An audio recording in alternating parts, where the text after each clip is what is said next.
Olá, galerinha! Hoje é quarta-feira, teremos aula de História e Geografia no nosso livro didático. Então, começaremos por História, abrindo nosso livro na página 24, ok? Diz assim na página 24: meu, seu, nosso patrimônio histórico. Conforme a tia Luciana vai fazendo a leitura, ela vai explicar tudo direitinho e você vai entender o que é um patrimônio histórico. Vamos acompanhar a leitura então na página 24.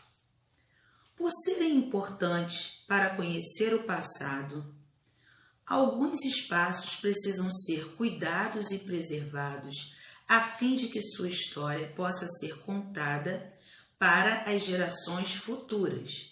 Esses espaços são considerados patrimônios mundiais ou nacionais. Então, patrimônios são espaços valiosos para uma determinada cidade ou até mesmo para o mundo todo ou para um país, tá?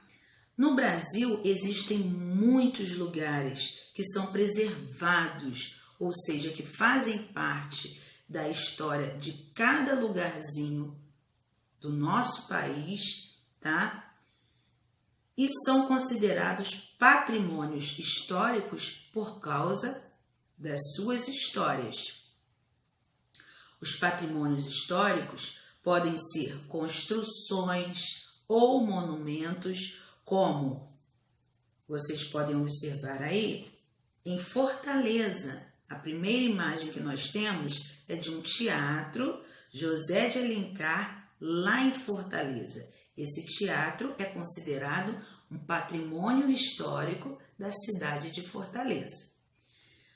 Podem também ser considerados patrimônios históricos ruas, bairros ou até mesmo a cidade, como nós estamos vendo aí.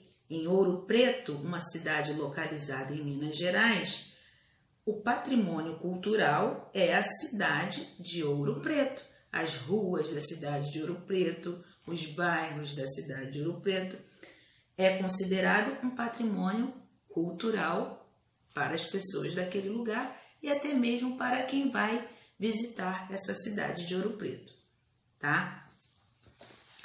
Antigamente, as pessoas mandavam, até mesmo hoje ainda existe um pouquinho, mas as pessoas não utilizam com tanta frequência como utilizavam antigamente. Existia uma coisa chamada cartão postal. Você já ouviu falar nos cartões postais? Então, vamos acompanhar a leitura. Os cartões postais eram muito comuns antes da internet. Neles podiam ser registradas imagens de espaços históricos da cidade. Você observa aí que a parte da frente é um pedaço de uma cidade, né, representada numa foto maravilhosa. E, ao mesmo tempo, esse cartão atrás servia como forma de enviar uma mensagem curta a alguém. Assim, quando uma pessoa viajava, podia comprar vários cartões postais com uma fotografia de uma rua, de uma praia, de um local especial, de um lugar especial da cidade que estava visitando e enviar um recadinho curto aos familiares, aos amigos, ou guardar como recordação.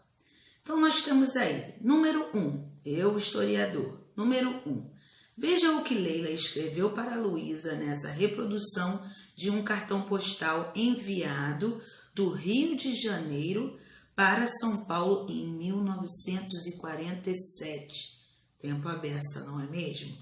Então, diz assim, a parte da frente, como a tia Luciana falou, era uma fotografia da parte da cidade, de uma partezinha da cidade do Rio de Janeiro, e a parte de trás vinha a mensagem curta.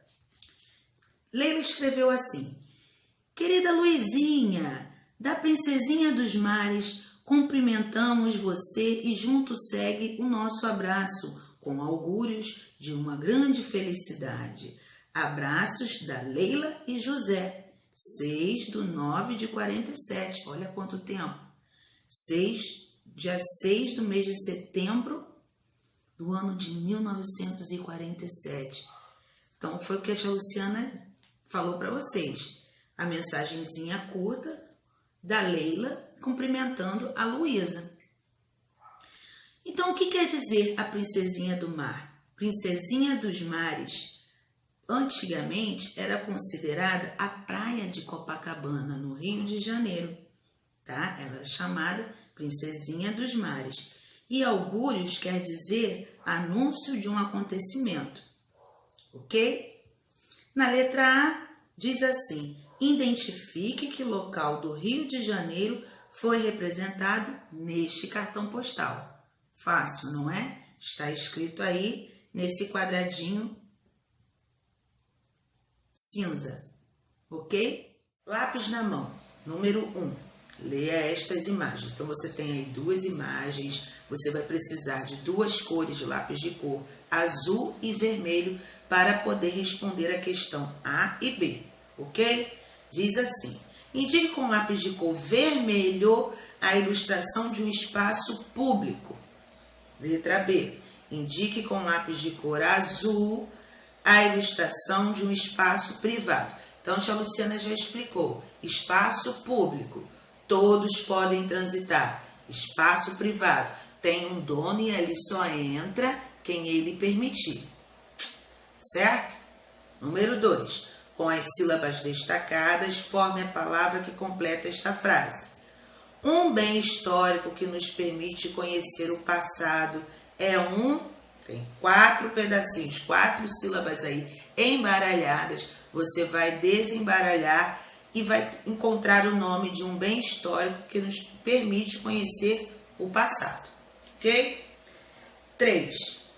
Pinte as imagens que representam elementos históricos de uma cidade. E aí você vai pensar, construções como um coreto. Coreto são construções feitas, antigamente eram feitas em praças. Tem alguns lugares que ainda existe esse coreto. Por quê? Porque eles preservaram aquilo ali que faz parte da história daquela cidade. E esse coreto, várias bandinhas subiam ali para tocar música e as pessoas ficavam em volta apreciando. Então, isso faz parte da história de uma cidade. Depois, nomes de ruas, faz parte de história da cidade? A tia Luciana já explicou isso também. Próxima página e última, 30. Vamos lá. Relembre o que já foi estudado. Leia esta imagem que mostra uma área de Manaus no estado do Amazonas. Então, você tem aí casas de palafitas. O que são casas de palafitas? São casas construídas em cima de estacas sob o rio. Olha aí, ó, observe a imagem, tem um monte de barquinhos parados na frente das palafitas. Por que esses barquinhos estão parados aí? Né? Muito interessante. Letra A. Em que local essas casas foram construídas? Marque X na alternativa correta. Elas foram construídas em um aeroporto? Às margens de um rio? Observe a imagem. Ou em estradas asfaltadas? Muito fácil. Letra B. A maneira como essas casas foram construídas pode revelar informações sobre a história da cidade? Sim ou não? Por quê? Esse tipo de construção, né, foi usado há muitos anos atrás, desde as primeiras cidades, porque as pessoas buscavam ficar próximo à natureza, tá? 5. De acordo com o que você estudou, onde os antigos povos preferiam fundar cidades? A tia Luciana também já explicou. Em lugares próprios para o plantio e próximo aos rios, porque eles usavam a água do rio para o seu próprio consumo e para irrigar as plantações. Outra pergunta, e a sua cidade? Onde foi fundada? Então, você vai pesquisar o nome e aonde foi fundada a cidade onde você mora. Ou seja, você vai vai pesquisar onde que a cidade que você mora foi fundada. Se precisar, peça a ajuda de uma pessoa da sua família, ok? Faça com atenção. Releia a página 29, responda com capricho. Depois você releia a página 30, responda com capricho, fazendo letrinha bem bonita. Tá joia? Beleza, agora voltamos com geografia, também no livro didático, na página 25. Vamos lá, diz assim: interdependência entre o campo e a cidade. Oi, tia Luciana, palavra grande, complicada, interdependência entre o campo e a cidade? Muito simples, quer dizer que o campo depende da cidade e a cidade depende do campo para fazer um determinado produto, criar um determinado produto. Como, por exemplo, na área rural, a produção de alimentos e de matérias-primas, que vão abastecer toda uma cidade, todo um município. Esse alimento e essa matéria-prima vai para a área urbana ser transformado em um outro produto. E aí são vendidos tanto para a cidade quanto para o campo. Exemplo disso: semente de girassol. A semente de girassol, ela sai da área rural e ela vai ser transformada na área urbana. Em quê? Em óleo, em cosméticos, né? E ali vão para o mercado, padaria, ser vendido tanto para a cidade quanto para o campo. Outro exemplo, o desenvolvimento de eletrodomésticos, também com base na matéria-prima extraída da onde? Da área rural, do campo, tá? E isso tudo, essa colheita na área rural, é feita com a ajuda de maquinário, máquinas grandes, né? Tipo tratores, colhedeiras e entre outras ferramentas agrícolas, ok? Página 26. De maneira geral, o campo fornece recursos naturais e alimentos para a cidade, e a cidade oferece os seus serviços para melhorar aquele produto. Embaixo, nós temos uma historinha contando melhor o que é a interdependência entre o campo e a cidade. Preste atenção aí. As uvas foram cultivadas e colhidas na área rural do município. Logo que essas uvas foram colhidas, elas foram cultivadas, cuidadas e depois elas foram colhidas, elas foram transportadas até uma indústria onde eles transformaram esta uva no suco de uva de caixinha. E aí sai desta indústria e vai para onde? Para os supermercados, para as padarias, onde as pessoas compram para consumir. Então, é todo um processo que é feito para gerar um outro produto, tá? Diz aí embaixo, para fazer o suco da uva, que muitas famílias consomem, a indústria precisa das uvas produzidas lá no campo e o agricultor, por sua vez, né, para cultivar e colher as uvas, depende geralmente de quê? De equipamentos, que são os maquinários, né? E outros elementos para fabricação e indústrias.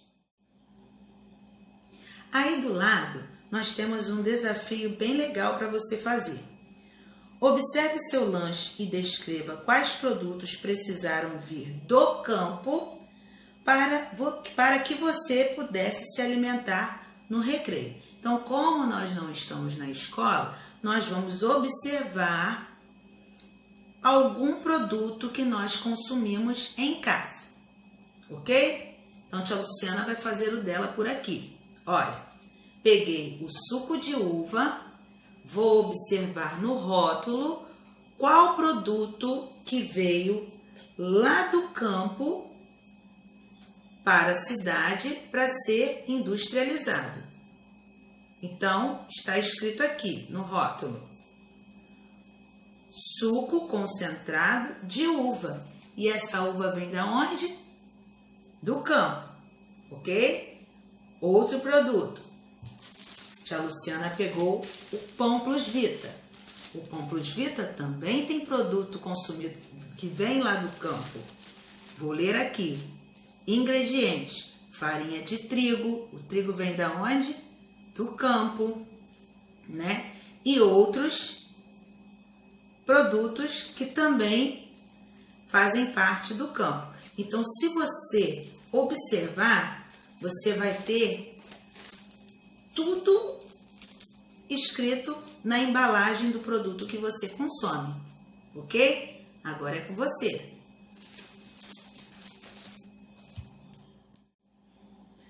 Na página 27 diz assim: cidade e campo, semelhanças e diferentes. Então, nós vamos ver qual é a semelhança entre o campo e a cidade e qual é a diferença entre o campo e a cidade.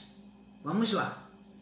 O campo e a cidade são diferentes em relação à sua paisagem. Lá no início, a tia Luciana explicou como que é a área rural, como que é a área urbana e também o modo de vida de cada um. É completamente diferente.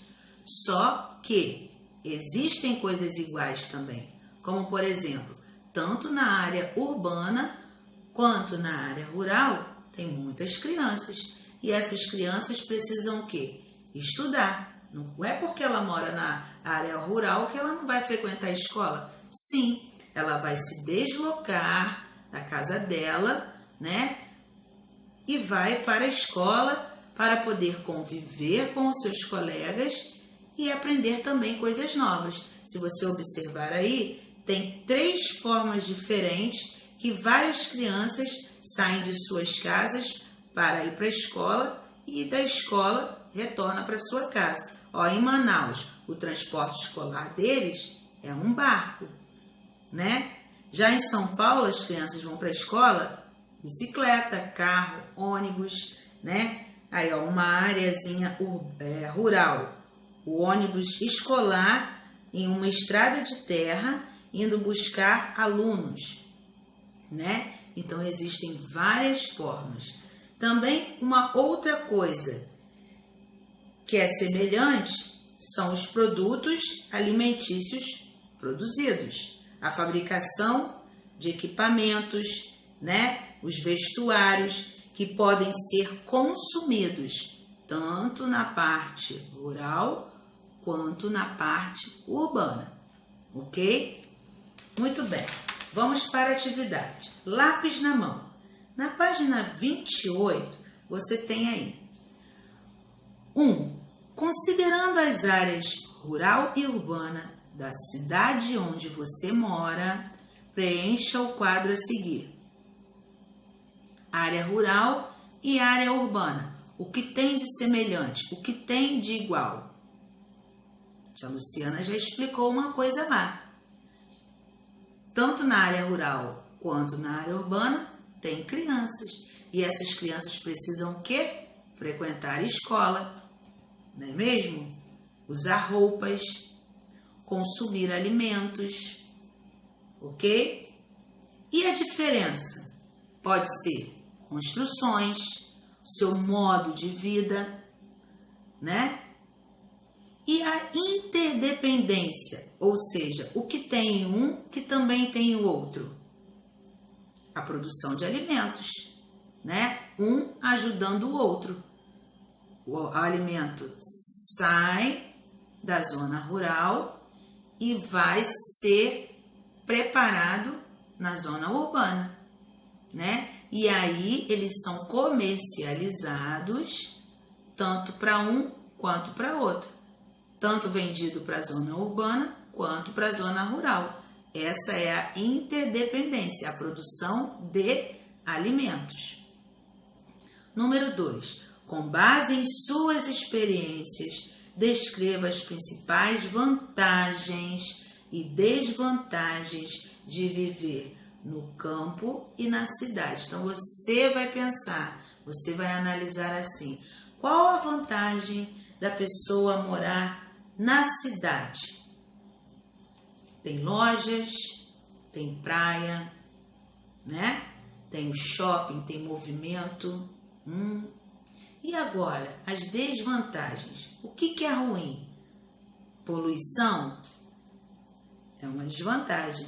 O barulho em excesso também é uma desvantagem. Tem gente que não gosta, não é mesmo? Aquela agitação, aquele movimento, ok? Então você vai anotar o que você acha que é vantagem e o que é desvantagem.